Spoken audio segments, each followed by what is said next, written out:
Dis-toi, je t'ai vu lancer LOL, j'ai dit ah non le pauvre, je vais pas lui sortir de sa partie de LOL et tout.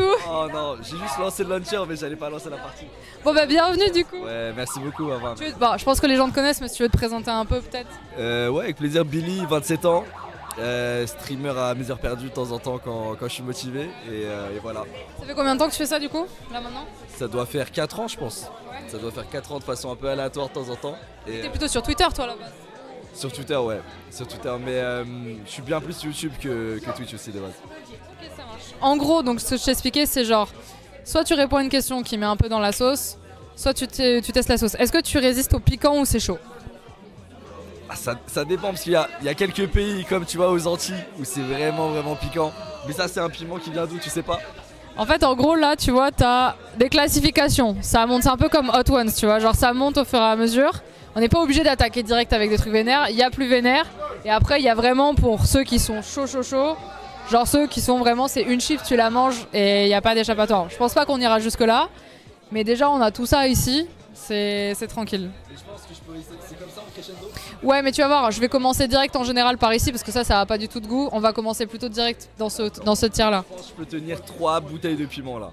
Oui, bah alors ça dépend. À mon avis, à partir de là t'en tiens qu'une. Genre Yas, il a failli tomber hier à cause de ça. Joël, il s'est barré. Donc Ah ouais. le but c'est pas non plus de vous atomiser pour le reste de la journée, tu vois. Quoi, j'ai pas le choix, je vais répondre honnêtement à tout ce que tu me dis. Ok. Avant que ça commence, je voulais juste te dire, j'aime beaucoup tes prises de position sur les réseaux. Je te suis et tout, et souvent je suis grave d'accord avec ce que tu dis, donc voilà, c'est bon. Merci, ça me fait grave plaisir. Surtout qu'on n'avait jamais eu l'occasion de se rencontrer encore parce qu'il n'y a pas trop d'événements, donc bah, je suis ravie de le faire avec toi parce qu'on a les mêmes, je pense, du coup. Et ça fait plaisir d'avoir des gens effectivement qui n'ont pas la langue de bois sur des trucs, ça fait. C'est lourd. Faut qu'on puisse s'exprimer avec notre audience et tout, et pas juste faire l'autruche sur des sujets importants. Et toi, souvent, tu prends la parole, tu t'exprimes et tout, c'est trop bien. Merci, c'est adorable, merci beaucoup. Alors, maintenant tu vas moins m'aimer avec ça. Alors en gros, c'est des questions qui concernent un peu l'écosystème, un peu comme ce que vous avez fait avec Squeezie et Amini hier, tu vois. Donc si tu sens que c'est malaise ou que tu veux pas mettre quelqu'un dans la sauce parce que tu peux pas dire de non, faut pas hésiter, ok? Ok, ça va. Est-ce que il y a déjà eu une collaboration que tu as fait avec un ou une créatrice de contenu ou avec le recul, tu regrettes parce qu'en fait cette personne elle t'a déçu, genre? Tu l'as rencontré dans un événement ou un truc comme ça, en mode ah, c'est pas ce que j'imaginais. Je vais dire un truc, mais c'est tout récent. Ça date d'il y a peut-être. Ah, attends. J'ai peut-être 2 exemples, attends, laisse-moi, faut que je réfléchisse. T'inquiète, y'a pas de soucis. Et t'es obligé de dire qui, hein. Et c'est des questions génériques pour tout le monde ou c'est vraiment ciblé? Là, tu penses Moi, non du tout. En fait, en gros, j'ai plus de 150 questions un peu touchy par rapport à notre métier et j'oscille un peu en fonction des gens, tu vois. Mais c'est un peu pareil pour tout le monde. Le problème de Billy, c'est qu'il a pas de feed. Mais exactement, bon. Je vais mettre les 2 pieds dans le plat. En fait, je suis déçu oui et non parce que ça reste mon frérot, mais il a fait une énorme boulette. Mais j'ai besoin de ton avis, d'accord? Attends, c'est un peu spécial. Mais en gros, il y a mon frérot que je kiffe vraiment, je le surkiffe, c'est Mastu. Et il était même dans mon événement de boxe et tout. Mais dernièrement, mais ça doit dater déjà, genre il y a une semaine, mais j'en ai déjà parlé avec lui. Moi, dès qu'il y a un souci, je parle avec la personne en direct, il n'y a pas de galère. Et il a dit à quelqu'un de mon équipe avec qui je t'ai fait depuis très longtemps: ouais, frérot, je trouve que t'as grave du talent. Il m'a dit ça en DM. Il m'a dit ça en DM, il a dit ouais, je trouve que t'as grave du talent et tout, tu devrais te lancer dans les lives, tout ça. Et cette personne-là, je devais continuer ta fait avec elle comme je t'ai fait avec depuis plusieurs années. Et je parlais avec cette personne de 2025, du coup, vu que c'était en fin d'année 2024 après mon événement. Et cette personne, elle me dit ouais, ce DM, je le prends comme un coup du destin et tout. Bah, j'arrête de taffer avec toi, je vais me lancer un peu mon aventure sur les réseaux et tout. En soi, ça me dérange pas parce que cette personne a fait ce qu'elle veut. Mais je trouve ça chaud de dire ça à quelqu'un de ton équipe. C'est comme si toi, t'as ton monteur, je dis au hasard, tu vois, ton monteur.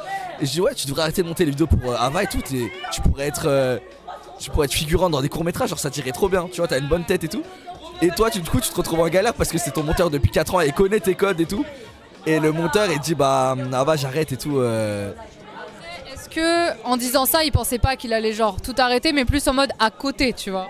Je pense qu'il avait aucune mauvaise intention. C'est pour ça que je te dis, en vrai, il y a pas de galère en vrai, mais c'est juste la conséquence, elle est relou, un peu en mode c'est bien pour lui parce qu'il peut faire ce qu'il veut, mais t'aurais aimé continuer à bosser avec. Exactement. Et c'est même pas volontaire de sa part. Il lui a juste dû lui dire ça comme ça, mais voilà, des fois ça, comment dirais-je, ça ça met des étoiles dans les yeux à la personne qui reçoit ça. Et du coup elle se dit ah ouais mais je vais arrêter en fait.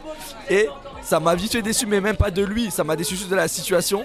Et je me dis ah c'est relou en vrai, mais c'est peut-être le destin, ça devait être comme ça que cette personne se lance, que Mathieu lui dit ça, que truc, que machin. Mais voilà. C'est plus situationnel, genre en mode c'est pas vraiment Mathieu, c'est plus la conséquence de tout ça en fait a un impact du coup sur ce que tu vas faire toi. Mais moi la question c'est plus genre un comportement d'une personne en mode soit tu t'attendais pas à ça, soit t'as été déçu, soit bah il y a eu un truc avec toi alors que à la base c'était chill. C'est vrai que j'ai répondu un peu à côté parce qu'en soi j'étais pas déçu de Mathieu, mais je l'ai envoyé un vocal en disant frérot t'es relou. Je lui ai dit je sais que t'as pas fait exprès, je sais que c'était pas volontaire, mais regarde ce qui se passe maintenant. Et c'était quelqu'un avec qui je t'avais depuis longtemps et tout, mais bref. Mais j'ai tellement rien eu avec des gens que c'est la première chose qui m'est venue à l'esprit, tu vois. Mais niveau... Même avec ce qui s'est passé sur Twitter avant, parce qu'avant vous étiez quand même vachement plus troll, beaucoup machin, il n'y a jamais eu de galère avec des gens, des trucs où ça a été... Non, je dis pas ça pour sauver ma peau, mais j'ai jamais été full en mode troll et tout, même à l'époque. Et j'ai jamais été très proche des gens à part Yanou et Amine, auxquels je suis toujours proche aujourd'hui. Attends, il doit forcément y avoir des gens. Les gens ils disent tous Damso. Non, Damso c'est différent. C'est différent. En gros, c'était un gros buzz qu'il y avait autour de moi et lui, enfin autour de l'album qui sortait. Et les gens disaient que j'avais leaké l'album, alors que j'avais juste l'album, mais j'avais pas leaké, tu vois. Et voilà, c'est tout. Mais en vrai, non, je suis pas déçu du comportement de Damso. Mais pour répondre à la question, toi déjà, tu réponds aux questions, toi? Moi non, mais moi je pense que je le ferai à la fin. Si les gens qui veulent et qui veulent mettre une sauce, ils viendront quand ils veulent et ils me poseront les questions qu'ils veulent, y a pas de souci. Ok. Les autres ils ont répondu sans langue de bois. Ah non, ils ont peut-être fait le choix du piment.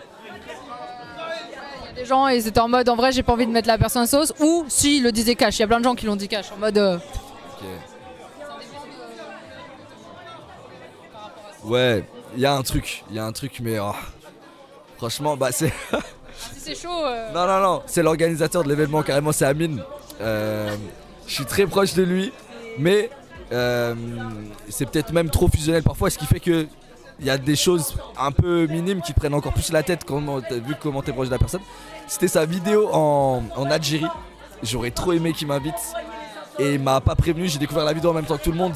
Et j'aurais pu être là, c'était un peu pendant la période GP, mais le GP, en gros, c'est des sessions d'entraînement. Genre, tu vois, s'ils annoncent le GP demain par exemple, il y aura 3 sessions d'entraînement, mais entre, je suis libre, tu vois. Et j'aurais largement pu venir et tout. Et je crois que j'en ai jamais parlé avec lui. Mais quand j'ai vu ça, j'étais déçu. Mais ça reste le frérot, tu vois, il n'y a pas de galère. Mais votre situation elle est un peu particulière parce que j'ai un peu ça avec d'autres créateurs de contenu, avec Baguera, Horty, etc. C'est des gens souvent qui font beaucoup de choses ensemble. On vous a beaucoup vu ensemble. Et du coup, le moment où tu trouves ta place aussi de chacun son côté, machin, c'est difficile des fois de se dire ah mais ça j'aurais aimé le faire avec lui, ça chacun va le faire de son côté, etc. Comment t'arrives à... Là je suis complètement sorti du truc, mais genre à scinder le truc justement pour pas que ça prenne trop de place, tu vois. Bah dès que ce genre de choses t'arrive et que tu ressens ça, t'essaies de remettre la barre un peu plus basse, tu vois. T'essaies de te repositionner un peu mieux parce que tu te dis peut-être je donne trop à cette personne dans mon cœur et ça me fait encore plus mal quand il se passe des choses du genre. Du coup juste t'es moins comme un ouf dans ta tête par rapport aux gens à la place peut-être que tu leur donnes et tout. C'est pas ce que je dis par rapport à Amine, mais j'étais moins en mode... Enfin je veux dire ça me serait arrivé avec n'importe qui d'autre. Je me serais rien dit, je me serais dit bah trop bien la vidéo, tu vois, lourd. Mais là vu que c'était un bête de frérot à moi et qu'on est tous les deux algériens, un truc machin, je me suis dit dommage, mais c'est juste que j'ai redescendu la barre dans ma tête. Pas d'amitié, mais genre d'attente, pas d'attente, mais j'ai pas le bon terme, mais... Mais en plus c'est professionnel, into amitié, into... Exact. Et bah voilà, exactement, juste dans le pro, je baisse un peu la barre, mais moi j'ai un gros défaut, c'est que y a pas de pro et de perso, c'est les deux mélangés. Et c'est pour ça que ça se mélange un peu dans ma tête et je ressens plein de choses, tu vois, je suis à la fois déçu, je me dis mais c'est mon frérot, je comprends pas, truc machin. Pas en parlant d'Amine, mais en général. Et là je suis plus en mode, y a le pro, y a le perso, faut pas mélanger les deux. S'il a envie de faire une vidéo avec telle et telle personne, dans tel lieu, c'est sa chaîne YouTube, il gère ça comme il veut, il mène sa barque en fait, tu vois. Chacun mène sa barque et j'ai pas à penser qu'on est sur le même bateau ou que truc ou que machin. Bah après Non mais c'est intéressant de ouf parce que en plus moi de ce que je perçois des réseaux et tout, je trouve que là-dessus pour le coup on se ressemble, c'est que t'as une vision très humaine même par rapport à tes réseaux sociaux, dans le sens où si ça va pas, tu sais tu prends du temps, tu fais des trucs, t'es éloigné, genre tu kiffes ce que tu fais mais tu veux pas genre être mal quand tu fais des trucs, tu veux pas te forcer à streamer, tu veux pas te montrer de faire des trucs, et c'est bien parce que c'est pas toujours l'exemple que ce que les gens montrent, tu vois. Non, bien sûr, mais c'est grave à double tranchant aussi. Parce que être comme ça fait que j'ai pas une once d'hésitation quand j'ai envie de prendre du temps pour moi. Je me dis pas, ah là je suis sur une bonne lancée de buzz. Après mon événement, faut que je continue grave parce que j'avais grave des viewers, trucs. Je suis en mode, si j'ai besoin de repos, j'ai besoin de repos. Quitte à revenir et avoir 100 fois moins de viewers, tant pis. Mais c'est à double tranchant dans le sens où ça reste quand même un métier qu'on fait. C'est à ne pas négliger, tu vois. Et il faut pas non plus délaisser la communauté qui nous suit et ne rien leur donner à manger, entre guillemets, tu vois, en termes de contenu et tout. Donc, exact. Et je suis un peu trop présent et un peu trop absent. Je suis vraiment, il n'y a pas d'entre-deux, c'est dommage pour moi. Non mais moi ça, je comprends. Après je pense qu'à la place des gens c'est difficile, surtout quand vous avez autant d'expositions que vous l'avez eu récemment. Franchement sur l'année 2024 on vous voyait vraiment beaucoup, même 2023 tu vois. En fait ça me choque pas aussi qu'il y ait besoin un peu de temps, mais tous les deux je trouve que vous arrivez à prendre du temps malgré la portée que vous avez, tu vois. Vous êtes les rares d'ailleurs à le faire. Bah tout ça pour moi ça reste un jeu entre guillemets. Je prends pas tout ce qui m'arrive à la rigolade, c'est une bénédiction de ouf dans ma vie, tout ça. Mais ça reste une aventure, tu vois. Je vois ça comme un bateau d'équipage avec des gens qui montent à bord, des gens qui descendent au prochain arrêt, des trucs et vivent des concepts de fou, des trucs de fou qu'on n'aurait jamais pu vivre avant. J'étais en intérim il y a genre 4 ans, donc tout ce qui m'arrive, je suis grave reconnaissant. Mais c'est vrai que je me prends archi pas la tête avec ça. Je suis en mode, si ça arrive tant mieux, si ça foire tant pis, c'est trop bien juste, tu vois. Est-ce qu'il y a un truc dans ta carrière, là, ça fait 4 ans, mais on peut dire carrière quand même, que tu regrettes et que t'aimerais genre effacer du tableau? Genre si tu pouvais là demain, t'as l'option de, ça peut être une vidéo, ça peut être un truc que t'as dit, ça peut être une collab, ça peut être n'importe quoi en mode, vas-y ça, maintenant avec le recul, non. Niveau collab, j'ai quasiment toujours fait attention. Je suis très pointilleux même sur l'éthique de la marque et tout, j'essaie de prendre le plus clean possible. Parce que bon, aucune marque n'est parfaite en soi, elles ont un peu toutes des casseroles. Mais niveau collab, je pense pas. Mais il m'est arrivé une chose et ça m'a fait énormément de mal mentalement dans ma vie. C'est en gros j'ai un concept d'émission, c'est les radios d'éther.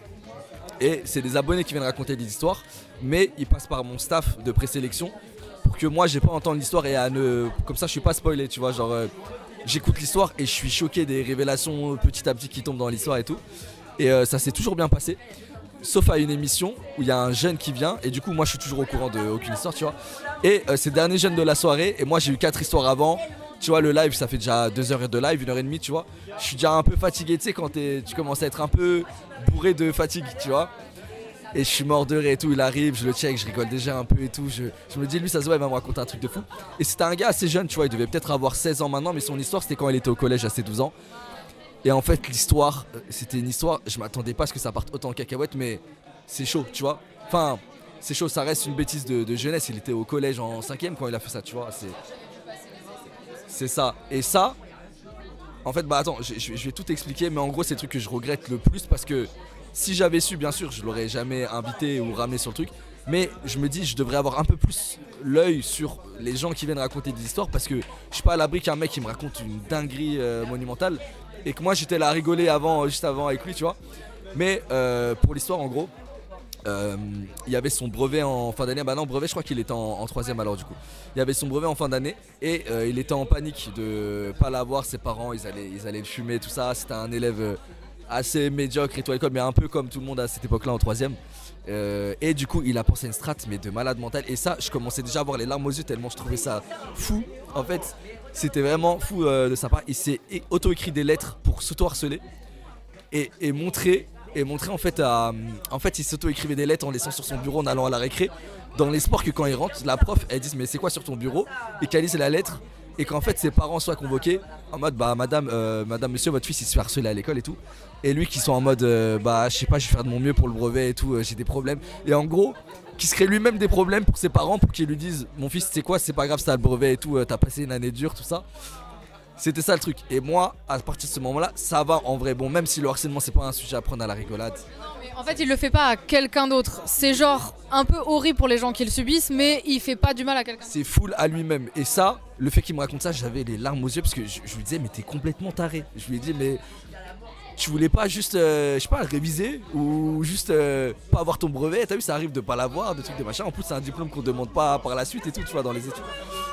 Et bref, du coup, à ce moment-là, j'ai les larmes aux yeux. J'étais déjà fatigué aussi d'histoire d'avant. Et du coup, On me met la lettre sur un écran qui s'était auto-écrit parce qu'il avait pris une photo à cette époque-là. Je commence à lire et tout. Au début, je suis mort parce qu'en fait, il s'auto-harcèle, mais ça décrédibilise tout un mouvement en fait lié au racisme et tout. Tu vois, il se dit ouais, on n'arrive pas de saquer dans la classe, ça l'arabe et tout. Et en fait, c'est écrit ça à lui-même. Et je lis et je suis mort de rire. Je dis mais frérot, je crois que t'as un grain, t'es malade de t'écrire ça et tout. Et en fait, en lisant, genre à un moment, ça commence à parler ouais, et c'est là où tout est parti en cacahuète. C'est ouais. Et d'ailleurs, ce que t'as fait toi et tes frères au Bataclan et tout.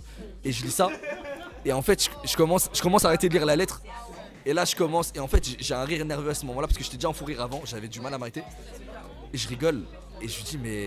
Je lui dis, là, tu vas trop loin. Je lui dis, là, c'est des événements réels. Il y a des gens qui ont perdu leurs proches et tout. Et je lui dis ça. Et lui, en fait, je me rendais pas compte. Mais depuis le début, il était archi désolé. Genre, tu vois, il était un peu tout rouge et tout. Il disait, mais je m'excuse et tout, je suis désolé. Et moi au début, vu que j'étais mort de rire, il rigolait aussi un peu avec moi, mais par gêne. En fait, ça fait tout un faux mélange d'émotions où il rigole un peu avec moi, mais il est un peu gêné. Et quand je vois qu'il est vraiment désolé, moi je me calme direct. Et je lui dis, et en fait, l'histoire là où elle part vraiment cacahuète, c'est que la lettre, du coup, il y a la police qui a été mêlée à l'histoire. Et la lettre, ils ont essayé de voir l'écriture, elle correspondait à qui dans la classe. Et lui, en fait, à ce moment-là, l'histoire, elle allait trop loin. Et il n'arrivait pas à faire marche arrière en disant, c'est moi qui ai écrit cette lettre. Quand il y a la police, truc machin, ils font des recherches, des trucs. Et ils ont trouvé une meuf dans sa classe qui avait à peu près la même écriture alors que pas du tout. Et du coup lui, en fait bon, il était jeune tu vois, il a pas osé dire on arrête tout et tout, c'est moi, c'est ma lettre. Il avait peur de ouf à ce moment-là, c'était trop hors de contrôle à ce moment-là. Et la meuf, ils ont jugé que c'était sa lettre et ils l'ont emmené en garde à vue. Et lui du coup il était en mode qu'est-ce que je fais et tout. Et tu vois il me raconte tout ça, il est archi désolé. Il me dit même la meuf si elle écoute ça aujourd'hui, je me suis jamais expliqué. Parce qu'elle a jamais su, elle a vraiment fait le truc, il a jamais rien dit. Mais là où c'est catastrophique c'est que la meuf elle a été virée du collège. Et voilà. Et c'est ça l'histoire en gros, tu vois. Bon, il n'y a pas mort d'homme, mais ça reste quand même grave parce qu'il y a une exclusion injuste de quelqu'un qui a rien fait.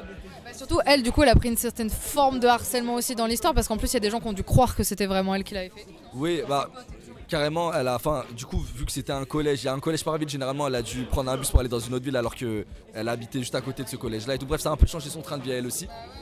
Et voilà l'histoire elle se finit comme ça. Et moi je suis en mode en vrai c'était chaud tu vois, mais j'avais aucune idée de savoir qu'il allait se passer ça vu que depuis genre c'est la 8ème radio d'état que je fais, j'ai jamais su l'histoire, ça s'est toujours bien passé.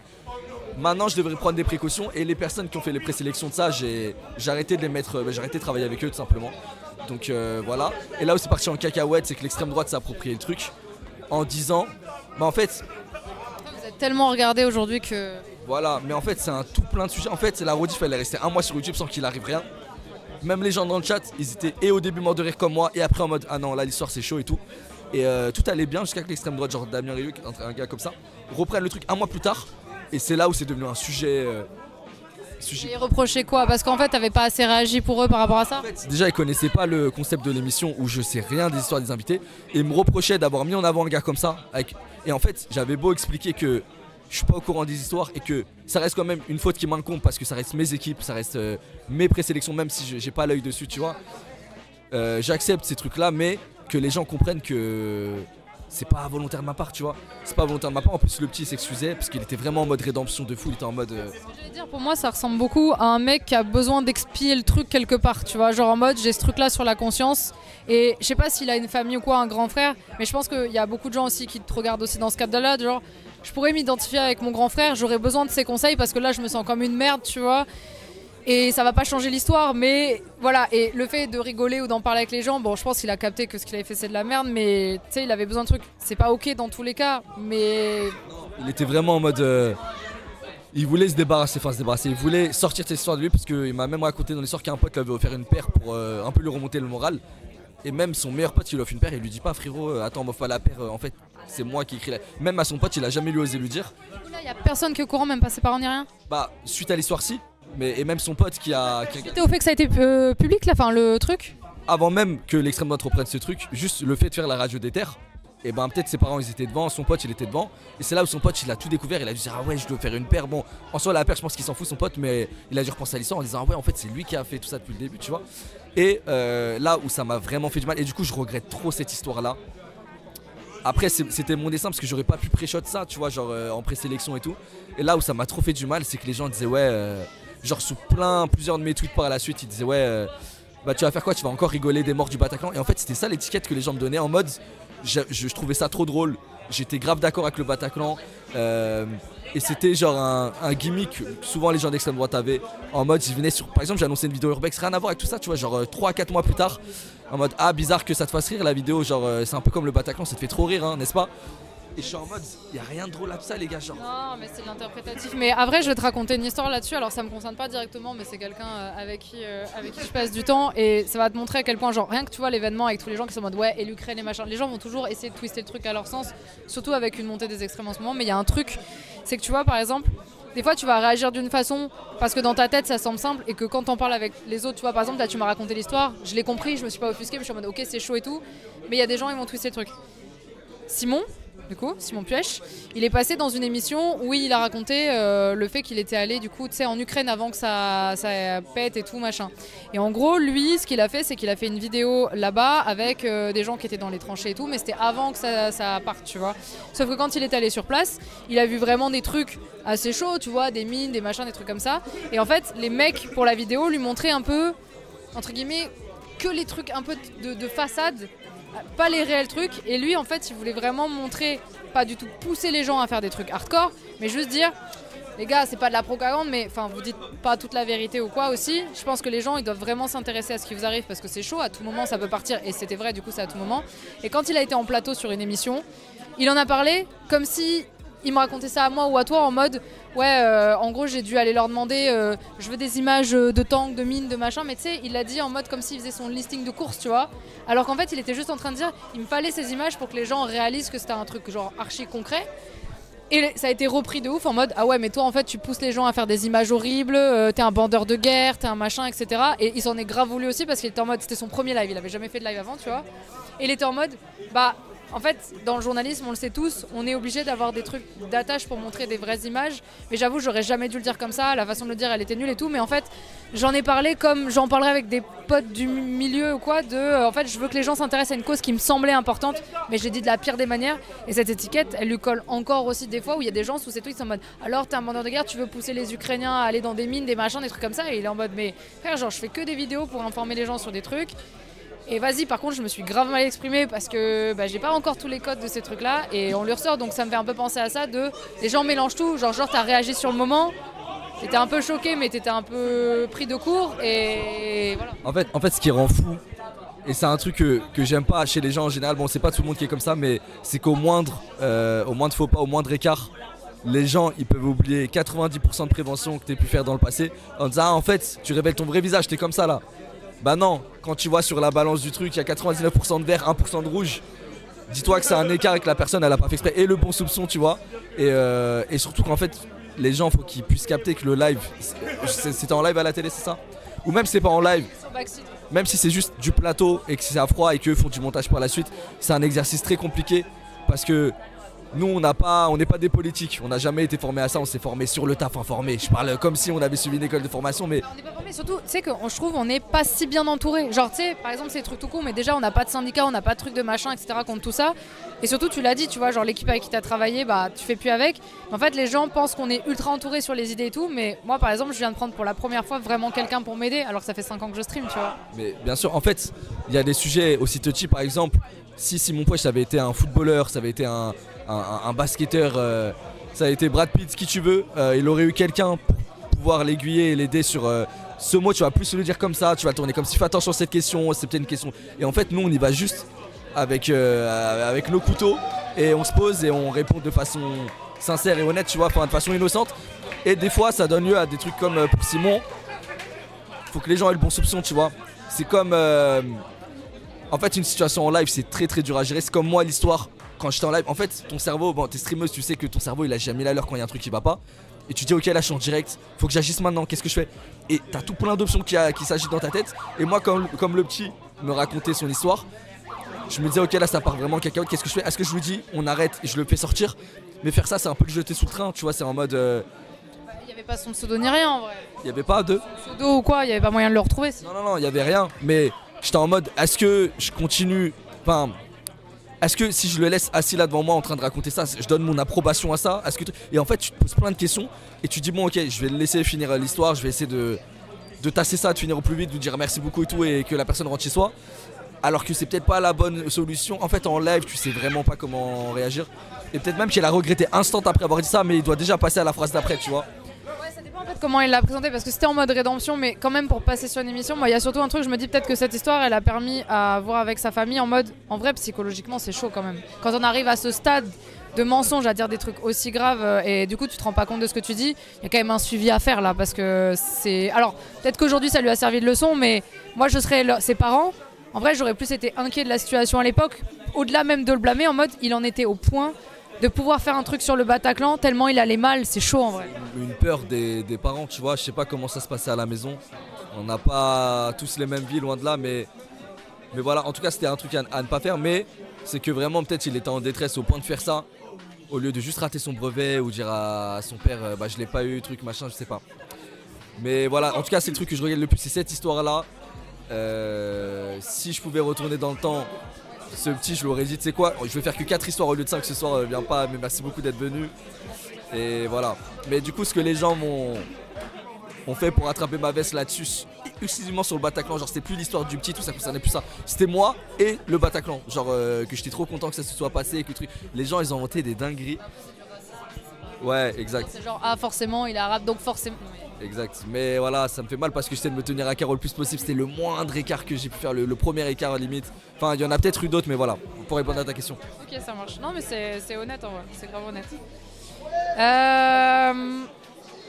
Si tu pouvais supprimer la chaîne d'un ou d'une autre créatrice de contenu, hormis les gens vraiment genre problématiques, genre pointeurs, machin, etc.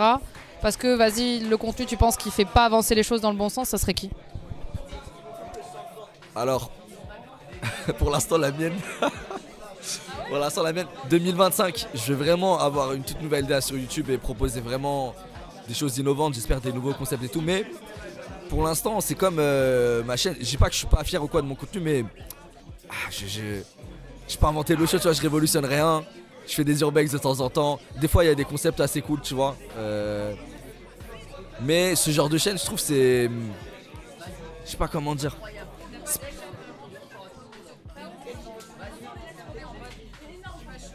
Par exemple, tu vois, moi il y a un truc, je peux répondre pour le coup. C'est plus sur Kik et tout ça. Tous les trucs à base de JP et tout machin, avec le mec qui se fait tabasser et tout. Alors eux ils en rigolent machin, etc.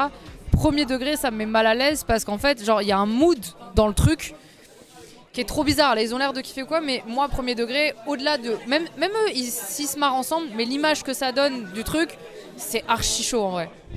En fait, je pensais comme toi, mais je connais des potes qui les connaissent eux personnellement. Et en fait, en leur racontant ça, je leur dis les gars, en vrai c'est pas normal parce que des fois il y a des craquages émotionnels. Jean Pormanov, tu vois, qui font en larmes, il en peut plus. En fait, il y a trop de hagra autour de lui, tu vois. Et quand j'en parle de ça à ces potes-là qui les connaissent, ils disent non, en fait, ils sont tous d'accord entre eux. Et c'est la méta qu'il y a entre eux en fait. Et on peut pas s'immiscer dans une méta que eux tous acceptent, tu vois. Si, parce que moralement, on peut dire c'est pas parce que vous l'acceptez que c'est ok de le montrer. Ouais. Si leur délire c'est de se taper dessus, par exemple, de façon genre. Tu sais, par exemple, tu peux parler de Jackass, tu vois, un truc genre Jackass, on regardait tous machin. Mais moralement, aujourd'hui en 2025, des mecs ou qui auraient des propos machin, est-ce qu'on se dirait parce que eux ils acceptent, c'est ok de le montrer à tout le monde en mode c'est gaulerie de faire ça, tu vois ce que je veux dire? Non, bien sûr, bien sûr.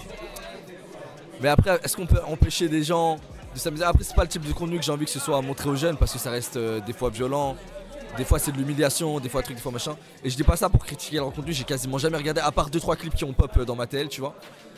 Mais moi le seul truc qui me chagrinerait c'est si Jean Pormanov il a des troubles mentaux, je sais pas comment dire ça, mais qu'il est fragile émotionnellement, que tu sais, j'ai déjà connu des gens comme ça dans ma vie, dans ma cité avec qui j'ai grandi, c'était des gars comme nous, physiquement ils étaient bien, un truc machin, mais très à fleur de peau, très fragile en fait. Il suffit que tu leur dises un peu un truc de travail, un truc ils peuvent se mettre à pleurer alors que c'est des gars archi costauds et tout. Et ce genre de gens, je pense qu'il faut les préserver, mais j'ai aucune idée de qui sont ces gens, comment ça se passe chez eux et tout. Mais je pense que c'est vraiment les types de chaînes, je pense jeux de hasard, casino et tout. Si je peux parler, pas de chaîne YouTube mais chaîne live, c'est un truc que je déteste. Il y a plein de gens qui s'engouffrent là-dedans. Et en fait, il y a tout plein de magouilles avec les casinos, dans le sens où certains streamers, c'est pas de l'argent réel ce qu'ils misent, mais c'est de l'argent virtuel que leur donne le casino en donnant l'impression à leur viewers que c'est du réel. Ils peuvent dire ah bah regardez, roulette, j'ai une chance sur 50 de gagner, je vais miser 50 000 balles, regardez. Et des fois en fait, l'algo avec lequel ils sont en accord avec le casino, le dit casino en question et tout, les fait gagner. Et tu vois, il y a plein de viewers et eux ils ont pas l'œil sur ça, ils ont pas la visibilité sur ça, de se dire j'ai fait perdre tant d'argent à tant de viewers, ils avaient tant d'argent sur leur compte en banque, ils sont dans le rouge, ils ont dû emprunter de l'argent à la banque, à leurs parents ils ont dû leur voler des sous, des trucs, des machins. Ça c'est à bannir totalement pour moi, ce genre de contenu. Au même niveau que tu sais les gens qui font les espèces de faux placements de bitcoin, de machin, en mode en vrai si vous faites les bons placements à tel moment, vous mettez dans tel truc, nous on vous fera gagner de l'argent, ils savent très bien qu'en vrai eux ils ont des placements parce que justement les gens mettent de l'argent et ils savent très bien ce qu'ils font, tu vois. Je connais pas énormément en crypto, enfin je m'y intéressais beaucoup il y a genre 4-5 ans. Ils sont très bons en crypto, mais je veux dire les gens tu sais, qui vendent ces espèces de fausses formations à des gens en mode si vous rentrez dans notre Telegram, nous on vous donne les bons placements, les machins, parce qu'en fait ils savent que justement ils vont faire en sorte que les gens mettent de l'argent dessus. Le pire c'est que souvent ces télégrammes là, c'est même pas juste des mauvais conseils, c'est des faux conseils, ils scamment leur communauté, pas tous parce que je suis loin de tous les connaître, mais par exemple sur certaines nouvelles cryptos, je sais qu'ils en achètent, ils en minent énormément avant de donner le tips à leur commu sur leur Telegram. Et en fait ils ont déjà genre un stock de ce coin là énorme à eux. Ils attendent juste qu'il y ait un pic énorme grâce à leur commu qui va se mettre à en farmer aussi, enfin à en miner et à en acheter. Et eux ils vont tout revendre derrière, la monnaie va se casser la gueule. Et les gars ils vont dire bah j'ai investi dans un truc qui a duré que 24 heures tu vois. Mais je m'y connais pas énormément en crypto, peut-être que je dis des bêtises là. Non mais il y a des gens en crypto qui savent faire le truc. Moi j'ai des potes qui ont mis de l'argent dans de la crypto, qui gagnent leur vie avec. C'est pas vraiment genre tu décides de mettre dans la crypto. C'est plus vraiment ceux qui prennent des gens qui sont quand même nouveaux dans le truc, ils le savent, ils sont en mode t'as pas besoin de comprendre avec nous, juste t'inquiète, tu suis nos conseils, tu vas. Voilà, ça c'est eux qui me font peur parce que c'est souvent des gens qui sont en galère, ils cherchent juste à avoir de la thune parce que tout le monde cherche à vivre sa vie correctement. Et en fait ils s'engouffrent là-dedans et pour moi c'est le même délire que les casinos. Ils savent très bien finalement que ces gens-là ils auront jamais, à moins que vraiment ça devienne des cracks, la compréhension de ce truc-là. Et c'est juste mettre de l'argent facile sous nez en mode tu veux la même vie que moi, ok suis mes conseils. Et tu sais eux ils vivent dans des baraques à Dubaï machin etc. Surtout que la plupart de ces gens-là ils sont même pas tant blindés que ça. En fait sur les réseaux on peut montrer aux gens le rythme de vie qu'on souhaite. On peut très bien faire une location d'une Lamborghini à 200 balles et faire genre qu'on a tout plein de Lambo, qu'on a percé dans tel et tel domaine. Je vous dévoilerai mon secret plus tard et tout, et tu finis par sortir une formation, un e-book, ce que tu veux. Et en fait t'es fauché, mais c'est ça qui va te rendre riche. C'est genre les gens qui vont croire en ce que tu dis, en tes paroles, en trucs en machin. Et il y a plein de gens qui ont réussi à vraiment faire fortune comme ça sur le dos de gens qui étaient comme eux de base. Ils étaient eux-mêmes comme ça de base, ils avaient rien, mais c'est juste sur ce train de vie fake qu'on peut donner aux gens. Ça fait rêver, tu vois. Mais je suis d'accord avec toi, toute cette partie-là d'internet, faut la mettre à la poubelle pour moi. Est-ce qu'il y a un concept que tu as accepté pour d'autres personnes, des vidéos ou une OP ou un truc dans un cadre où c'était pas sous ton contrôle à 100%, que en vrai maintenant tu referais pas, tu vois, genre une vidéo t'es en mode je l'ai fait parce que vas-y c'est un pote ou quoi, mais en vrai bof.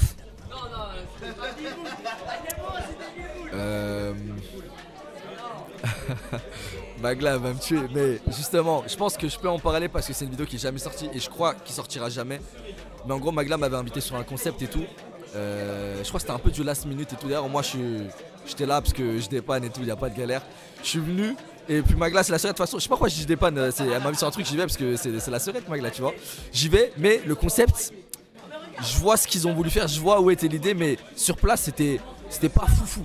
Et je pense que Magla s'en est aussi rendu compte, c'est pour ça qu'elle a peut-être jamais sorti la vidéo. Mais le concept c'était quoi? C'était, ah voilà, on était dans un salon, il y avait moi, Magla, Seb Lafrite. Et on était en sorte de jury, et il y avait genre un panel de personnes qui allaient devant nous, et on devait les classer. Mais il y avait plusieurs manches, et il y avait plein de critères. On devait les classer selon leur âge. Par exemple, à un moment, on avait plusieurs Big Mac, il fallait voir leur ordre de création, enfin je sais pas comment dire, mais ce Big Mac, est-ce qu'il a été fait? Et devinez en les regardant. En les regardant, là on voyait qu'il y avait un peu de moisissure, on se disait bah lui on va le mettre en tout dernier, ça se voit qu'il a été fait il y a genre une semaine tu vois. Et en fait on faisait ça, mais ça allait archi vite. Genre l'âge, on hésitait peut-être entre un mec qui avait 30 ans et une meuf peut-être 27, c'était un peu dur de trouver. Sinon il y avait une personne âgée, il y avait un petit de 7 ans. Tu vois en fait ça allait assez vite. Et je sais pas, ce concept en sortant du concept je me suis dit en vrai, déjà je pense que la vidéo sortira pas, j'avais cette intuition, elle est jamais sortie. Et je me suis dit en vrai c'était pas léger mais c'était genre trop intuitif, trop évident. Tu vois, on a gagné quasi toutes les manches, et voilà. Mais c'est le seul concept où en sortant, je me suis dit, ah, peut-être que le montage, ils vont un peu en chier pour rendre bien vraiment la vidéo. Tu sais, en post-prod, tu peux faire tout ce que tu veux. Une vidéo qui est vraiment bof avec du montage, tu peux la rendre incroyable. Je me suis dit, je pense qu'il y a beaucoup de montage s'ils veulent la sortir et tout.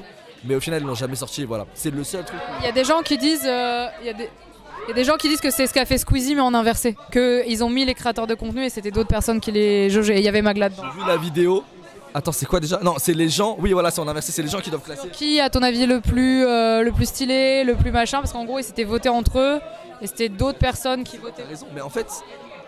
Bon, alors là, ça fait grave suceur, mais en fait, ce que je trouve bien dans la vie de Squeezie, je suis pas fan du concept en lui-même. Mais ce que je trouve bien, c'est que c'est des thématiques genre qui est le plus débile. Et là, en fait, ça crée grave de la discussion. Et tu regardes le gars, tu dis non, lui, ça se voit, il est con comme ses pieds et tout. Et ça, c'est grave drôle, tu vois. Mais là, c'était surtout genre sur l'âge, sur la date de péremption d'un burger, sur. En fait, les axes, ils étaient pas assez bien trouvés, je trouve, tu vois. Non, et il y avait même un truc, je crois que c'était une manche avec des arbres. Je crois qu'il y avait un bonsaï, il fallait dire bah le bonsaï, ça se voit que la plante verte, ça se voit qu'il est plus vieux que truc. Mais c'était trop dur, tu vois, je sais pas. Mais je suis quand même pas fan du concept du squeeze, là je suis pas fan de ouf. Mais je trouve ça mieux sur la débilité, sur tout. Ouais. J'ai une dernière question, parce qu'après t'as pas mangé et tout, mais après je te laisse tranquille. Quelle est la situation... Alors en vrai, c'est pas vraiment un truc choquant à dire, mais c'est quoi la situation la plus problématique que t'as dû rencontrer avec des gens de ta communauté? Où tu t'es dit, waouh, ça c'est chaud en vrai. Et c'est pas genre par exemple comme le mec que t'as eu tout à l'heure ou quoi, mais ça peut être une rencontre ou des gens qui sont allés trop loin, un truc par rapport à ta famille ou des commentaires où c'est pas ok, tu vois. Genre, quelles sont tes limites par rapport à ça? En vrai, c'est l'histoire la plus folle qui me soit arrivée, je crois. C'est ma mère qui m'appelle. À l'époque, j'étais marié. Et du coup, j'étais en mariage à ce moment. Enfin, j'étais en mariage. J'étais marié à ce moment-là quand c'est arrivé. Et du coup, ma mère, elle m'appelle. Elle me dit, ouais, il y a une meuf qui est devant chez nous là. Et elle veut rentrer à la maison et tout. Elle dit qu'elle a rendez-vous avec toi. Qu'est-ce que je fais? Je dis, mais d'où j'aurais invité une meuf chez moi? Je suis marié et tout. C'est pas un truc que j'aurais fait. Et puis même, ça me dit rien de rien.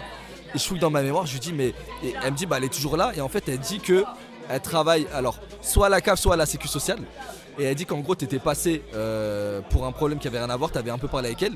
Et pour ses études, elle était en études de droit. En fait je comprenais rien à l'histoire. Études de droit et je lui dis ouais bah tu sais quoi, je peux t'aider pour tes études, pas chez moi. Et du coup elle était vraiment à mon adresse. Elle était vraiment... Comment elle l'avait trouvé? Ah oui, parce qu'elle avait le truc. Exact, et en fait ma mère elle a dit, et pour là elle est toujours devant, elle attend. Je fais quoi? Je lui dis bah tu lui dis de partir, je la connais pas, je suis pas rendez-vous avec elle. Et elle ressemble à quoi et tout. Elle dit je sais pas, j'ose pas prendre de photos d'elle pour te montrer, mais elle me dit attends, je vais te tenter quelque chose. Elle dit ouais, si vous travaillez vraiment à la sécu sociale, elle dit ça à la meuf, donnez-moi son numéro de carte vitale ou quoi. Elle donne tout mon numéro de carte vitale. Et je commence à réfléchir, je me dis mais est-ce que je l'ai vraiment rencontré? Peut-être je suis fou, j'ai oublié, tu vois. Et en fait elle écrit sur un...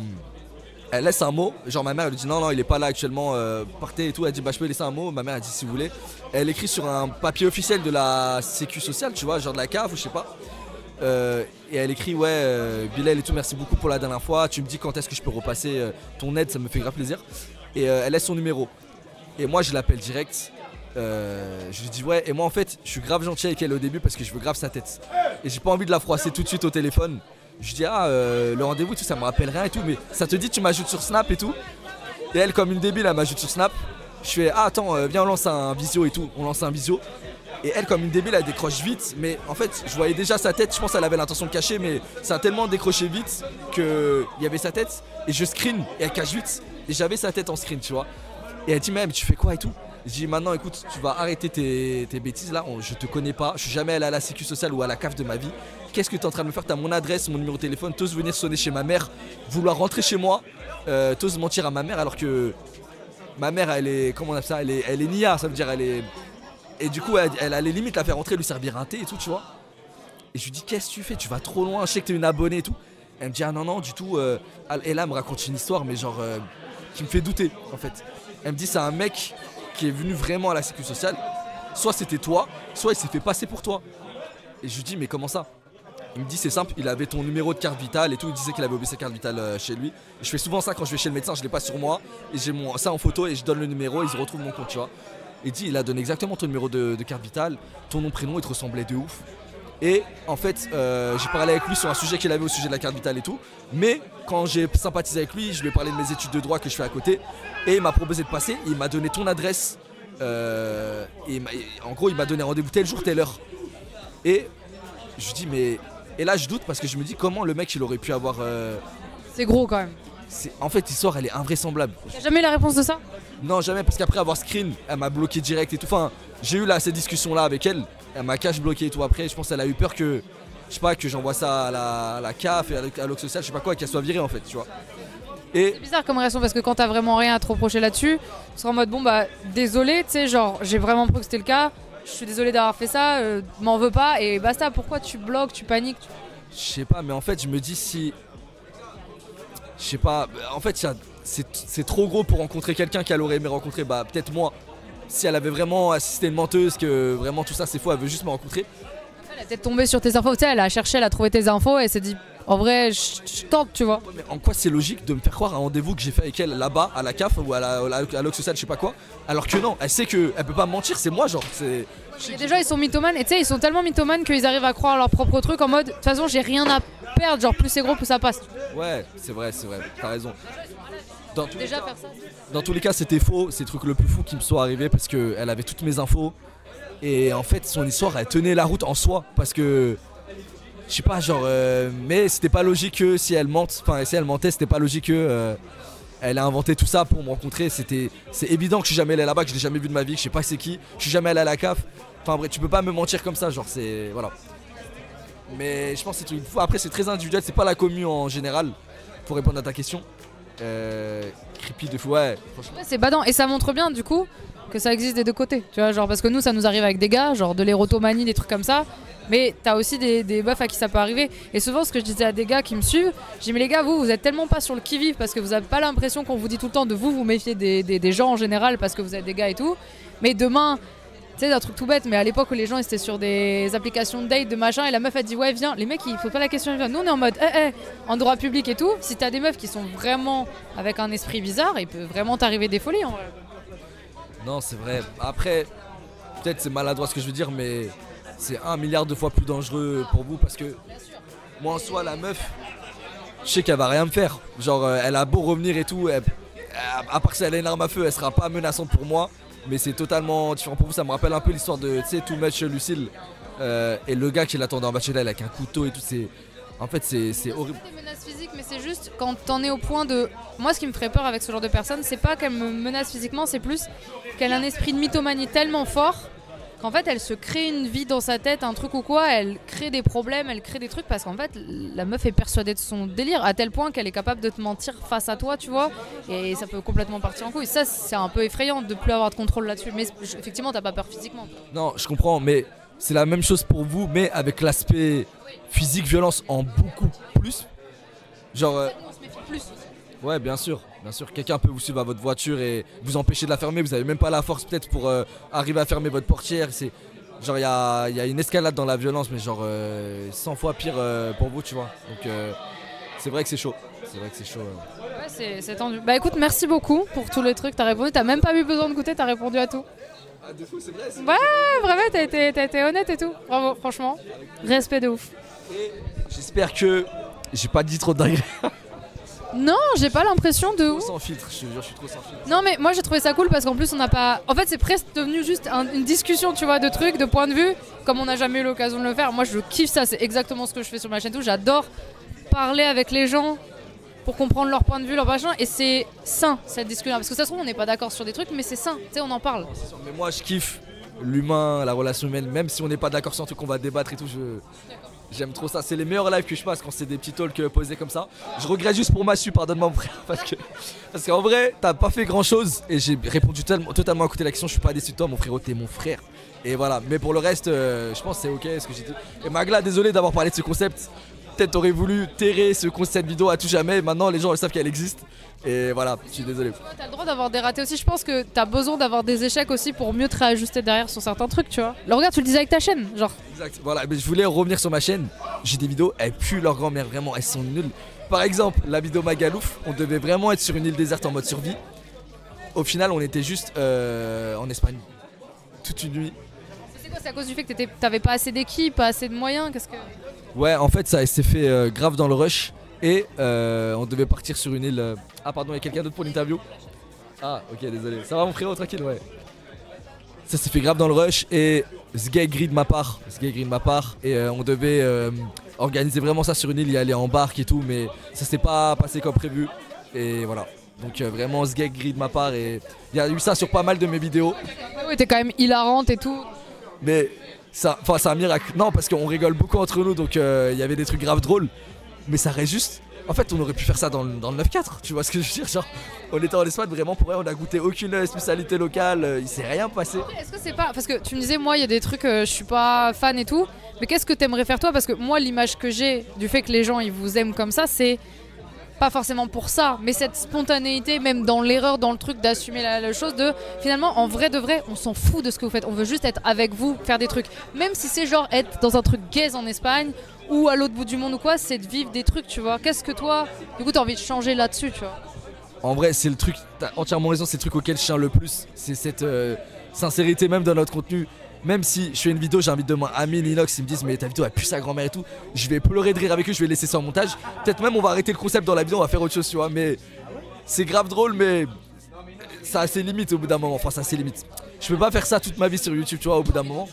J'ai envie d'autre chose déjà, j'ai envie de montrer aux gens que je suis capable d'autre chose, d'être original aussi. Parce que je pense qu'il y a rien d'autre, c'est un vlog au final cette vidéo avec Massu et Maxime, tu vois. J'ai envie de, voilà, de... Parce que là j'ai beaucoup parlé par exemple vidéo de Magla, truc machin, ça peut grave faire un mec qui descend le truc. Non, du tout, mais t'as envie de sortir du divertissement? Mon contenu est merdique.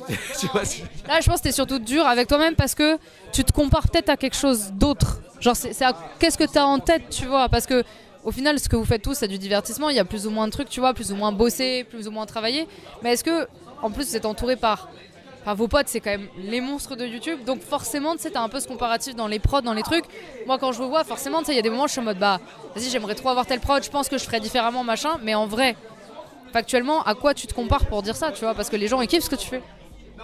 Je pense qu'inconsciemment, je me compare à beaucoup de choses, t'as raison, mais en fait, je suis trop fan des vidéos où il y a un énorme travail d'investigation. Tu vois, ça peut être par exemple Ego, TGR. Même si mon pote, quand je regarde ces vidéos, Micode, je suis trop admiratif. Pour moi, c'est du travail, c'est du journalisme. Pour moi, tu vois, c'est de l'investigation et tout. Et quand je vois ça et que je me régale devant la vidéo et que je me dis, bon, mon vlog à Sarcelles, là, je le fais quand le gars? T'aimerais faire des trucs comme ça? Après, enfin, ces gens-là, tu sais, ils seraient ravis d'en discuter avec toi et tout. J'ai mon agent qui est dans le chat parce que, fun fact, l'agent de Micode, Simon et moi, c'est la même personne. Donc du coup tout ce que tu kiffes la personne c'est la même personne qui s'en occupe. Trop bien, mais je suis fan de ce type de vidéo, je me régale devant, mais je suis dessus pour pouvoir produire du contenu comme ça maintenant. Tu es entouré, genre peut-être que t'as besoin de quelqu'un qui soit en mode, tu sais, un peu ghostwriter sur des trucs, à t'aider à trouver des trucs et... Ouais, c'est sûr que j'ai archi pas le temps de me mettre dessus à temps plein, c'est sûr, mais je suis dessus et normalement il y aura des vidéos comme ça prochainement, mais tout ça pour dire que je voulais pas parler de la vidéo de Magla et... Je pense que personne n'a eu l'impression que tu l'as descendu. Il y a des concepts qui marchent et qui marchent pas. Je pense en vrai de vrai que même Lucas, il y a des concepts qu'il a pas dû sortir. Qu'il y a des gens, tu vois, exemple concret, tu parlais de Simon. Je parle beaucoup avec lui parce que nous on fait des trucs. Moi j'ai bossé en prod sur une vidéo qu'il a fait avec justement Joyka et du coup Natou. À la base cette vidéo là, c'était pas du tout ça. C'était un truc beaucoup plus compliqué, genre vraiment une journée de tournage, etc. On a essayé de faire le montage, le machin, et on était en mode putain, ça marche pas. Et on avait investi v'là l'oseille dedans, machin. Julie, elle s'est arraché les cheveux. Enfin, genre vraiment. Et il était au bout de sa life parce que c'était la première fois qu'il changeait dans autre chose que ce qu'il faisait, tu vois. Non, en fait, il fait pas de featuring, il fait de l'investigation, etc. Et il avait envie, parce que c'est ça aussi le problème de créateurs de contenu, c'est que les niches sont toutes ensemble. Le divertissement reste ensemble, les investigations, genre, c'est trop dommage. Genre, Micode se mélange pas avec toi, machin. C'est un beau crossover. Ouais, et surtout que Simon, enfin, je parle pour lui, là je vais faire sa pub, mais il kifferait faire des trucs avec tout le monde parce qu'il est pas vu comme le mec marrant alors qu'il a une vie à côté, tu vois. Et inversement, je pense qu'il y a des gens comme toi, ils kifferaient aller sur le terrain avec lui sur des trucs stylés, tu vois. Donc il y a des crossovers à faire. Moi je suis là pour matcher les gens, mais non, mais tu vois, il y a un truc comme ça. Et donc il a eu ce truc là. Bah, le constat, c'est on met tout à la poubelle, on recommence et on retravaille un truc, tu vois. Et on a sorti quelque chose d'autre. Ça arrivait à tout plein de youtubeurs, c'est vrai, t'as raison. Mais même si Magla avait sorti cette vidéo, j'aurais quand même dit ça, je pense, parce que. Voilà, mais t'as totalement raison. Ce que t'as dit, c'est juste honnête, quoi. Pour mettre un peu de pommade, je veux pas partir d'ici en mode highlighter Magla et tout, c'est pas le cas. Non, mais justement, moi je trouve ça plutôt bien que Magla ait réussi à avoir cette remise en question que de sortir un truc pour le sortir. C'est plutôt une bonne chose en vrai. Je pense j'aurais sorti la vidéo parce que pour les coups de prod qu'il y a eu, pour l'inté qu'elle a fait pour rembourser la prod, que du coup l'inté n'a pas eu lieu, tout ça en fait c'est des... Tu perds genre 30-44, tu vois, c'est énorme. J'aurais sorti cette vidéo, j'aurais dit à ma commu régalez-vous, elle est trop bien, alors que j'aurais même pas été cher de la vidéo, j'en sais rien. Ouais, c'est une preuve de maturité de sa part, c'est très bien. Bon move de boss, ouais, exact. Merci beaucoup, bah, bon stream du coup. Merci beaucoup. Et à la prochaine, salut. Hop là.